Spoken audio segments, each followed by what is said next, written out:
Hi, in this video we're going to be going over topics from Unit 2, including variable types, integer arithmetic, and string concatenation. So a variable type is a category of data values.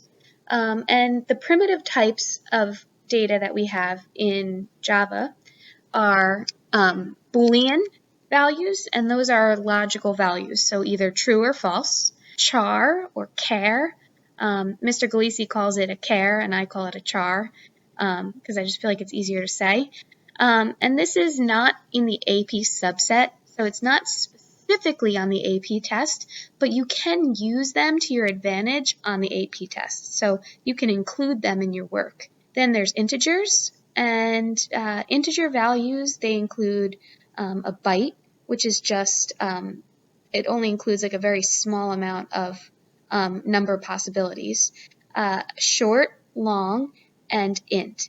Int, or integer, is the only one that's included in the AP subset. All of those other values for integers you don't really have to worry about. Then there's floating point numbers, double and float, and these are both for decimal values, but double is the only floating point type that is included on the AP subset. So we have integer, double, and Boolean, which are the three really important ones. Integer would be whole numbers, double would be fractional values, and Boolean would be a true or false. So here's some examples of integer values, double values, char values, and Boolean. Notice that the value for a char is included within single quotations instead of double. So strings are surrounded by double quotes, and chars are surrounded by single quotes. Chars are also one single value. So it could be the letter D, or the semicolon, or the letter M, or exclamation point, lowercase m, uppercase m, all these different values, but it would just be one text value in a char. So strings are not primitives, which means they are not primitive types in Java. Strings are objects. So this is a really important thing to remember, because strings can work like the objects that we've talked about so far in class. They can work like objects from the square class or objects from the circle class. Strings have methods that you can use with them. Now, because strings are so common in Java, you don't have to initialize them as if you were to initialize like a square or a circle or a monster or any other object. So, for example, you can just type string name equals Sally. That's it. So, just as you could for an integer value, you can do the same for a string value. So you don't have to go through and use a constructor. For example, you wouldn't have to do something like string name equals new string Sally.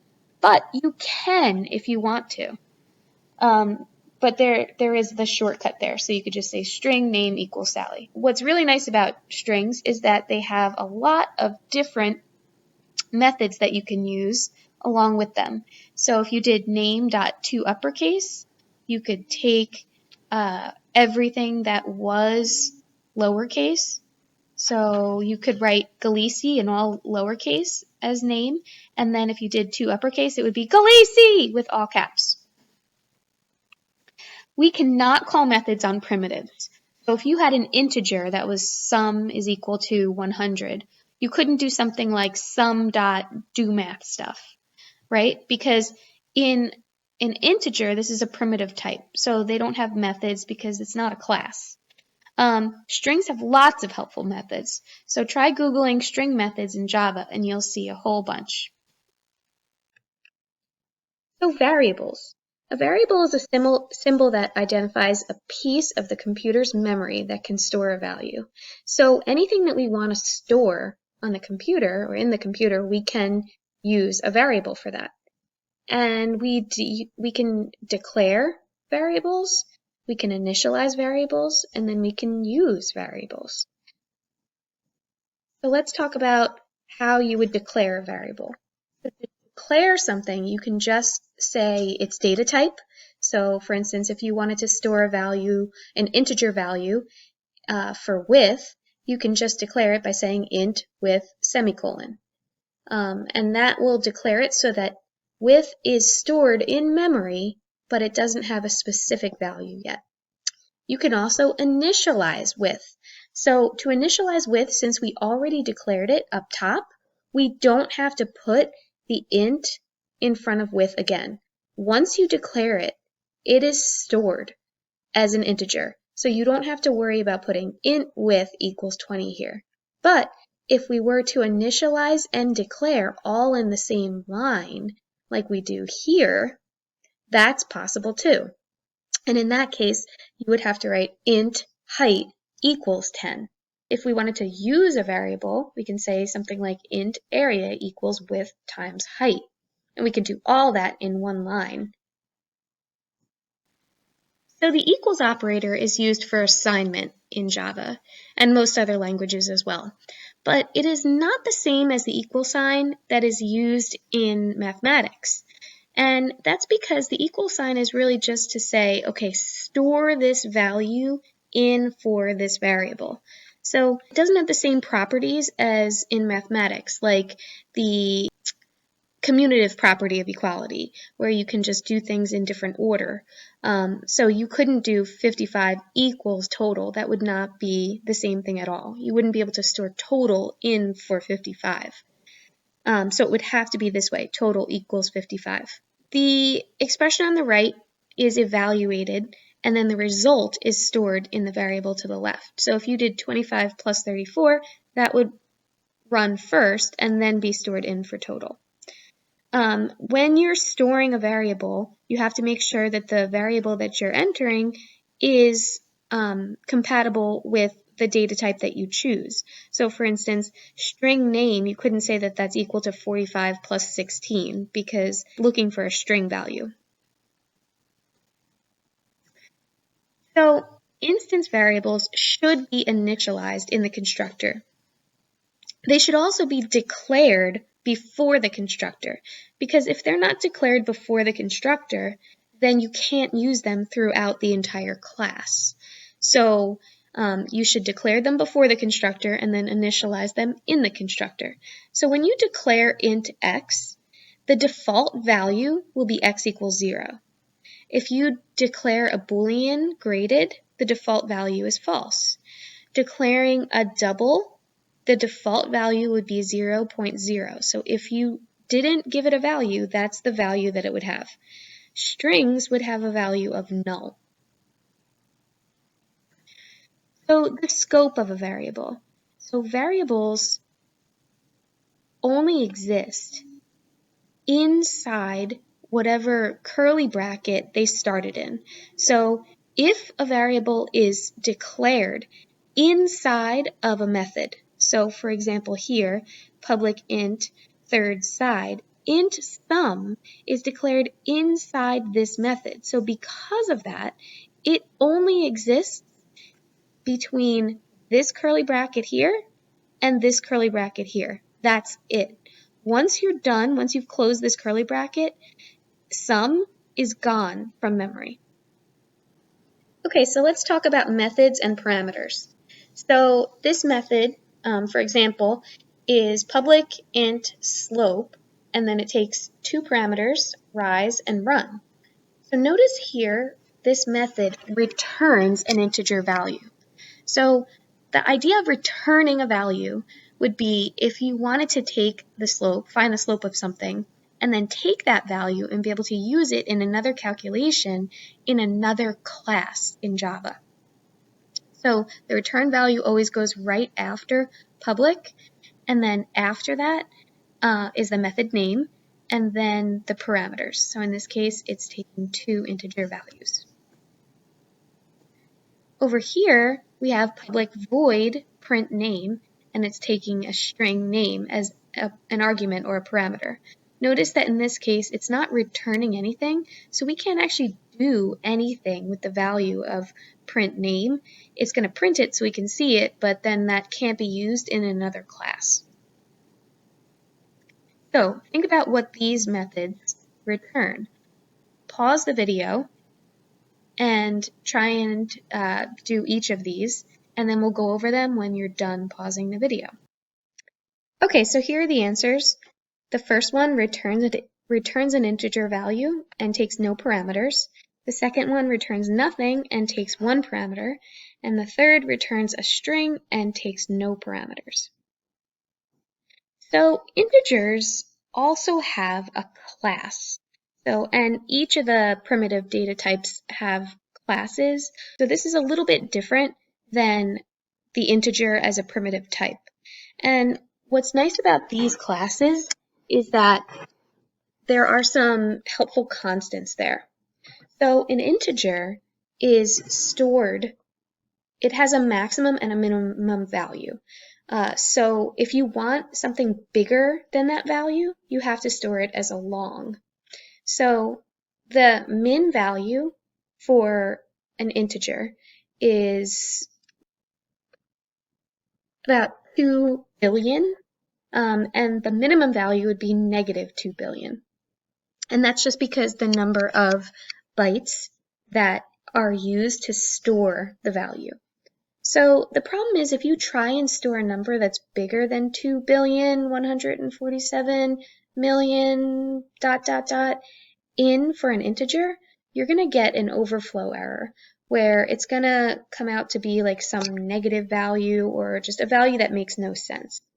So the way that we can avoid doing that is if we use a conditional statement that says something like if a certain value is less than min value or greater than max value, then we can make sure to do something with that.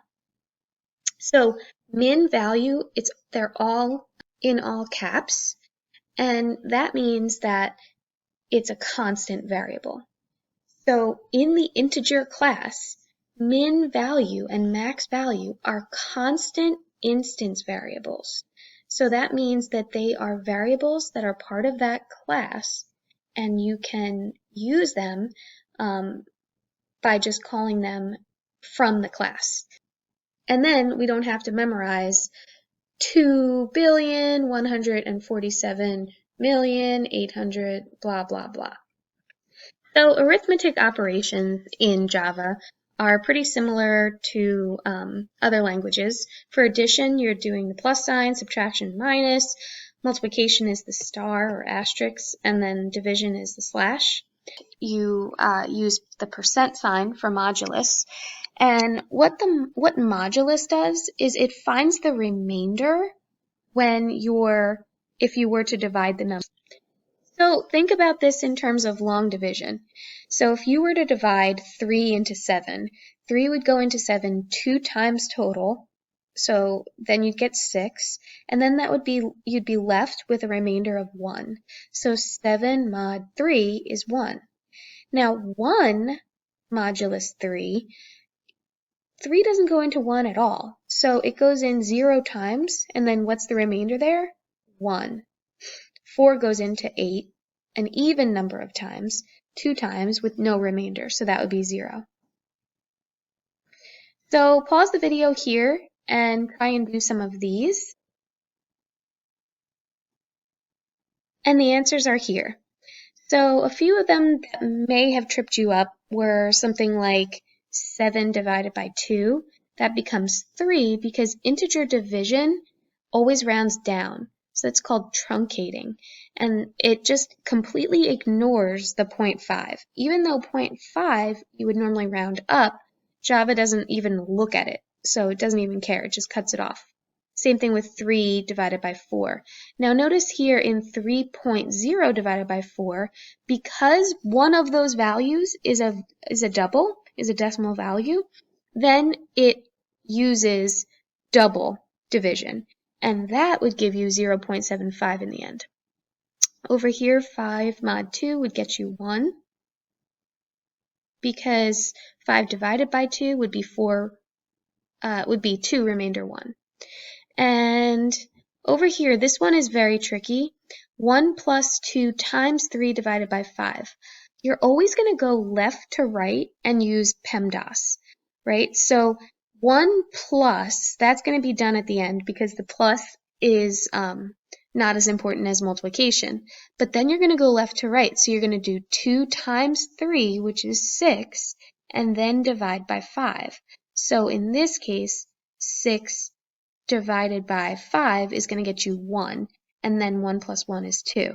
It wouldn't do 3 divided by 5 first because it always reads from left to right. So it doesn't try, oh, let me do the 3 divided by 5 first, and that's 0. Oh no, 2 times 0 is 0, so 1 plus 0 is 1. That's not the case because you're always reading from left to right. Okay, same thing with the next one. You're reading from left to right, so the 6 gets divided by the 7 first. This one over here is a little bit tricky because you're going from left to right. Modulus is in the same category as multiplication and division. So the plus would get ignored for now.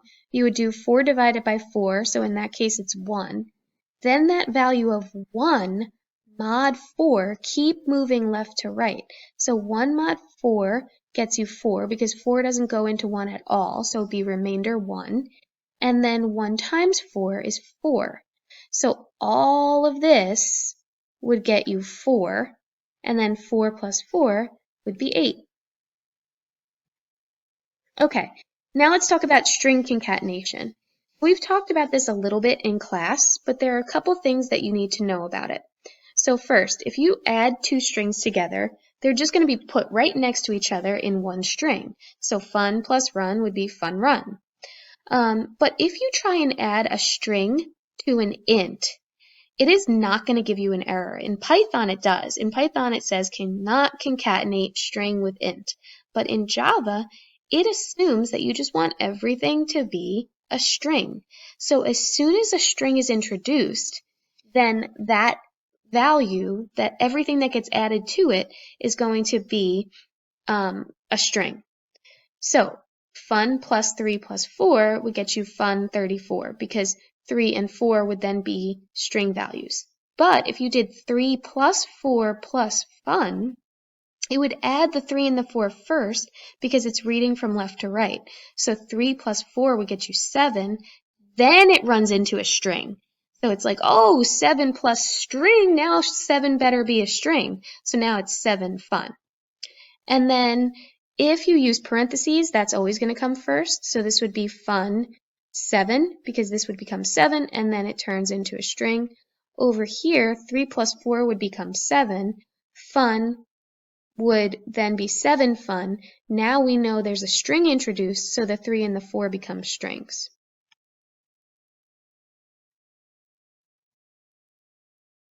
Now that we've gone through all the content, you guys are going to try the 9-question Google form for homework.